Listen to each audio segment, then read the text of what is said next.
Paddy Power, recognized that as a theoretical physicist, I'm marginally more qualified to make predictions than Paul the Octopus. Analyzing data since the '66 World Cup, I have answered two of the biggest questions tormenting fans. 1.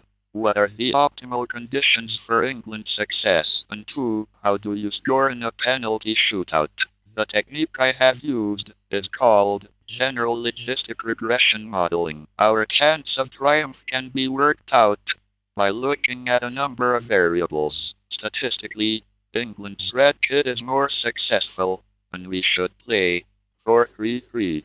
The data shows we also need to hope for a European referee. They are more sympathetic to the English game, and less sympathetic to ballerinas, like Suarez.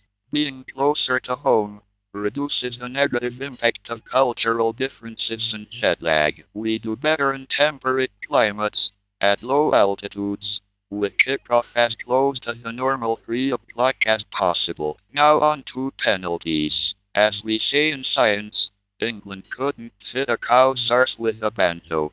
Let's start with the technique. Velocity is key. Give it some welly.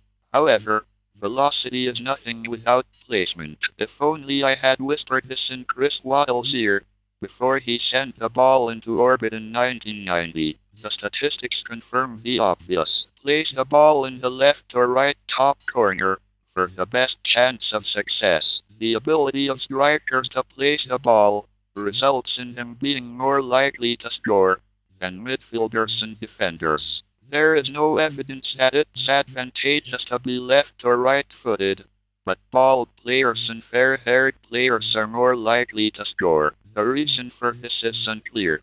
This will remain one of science's great mysteries.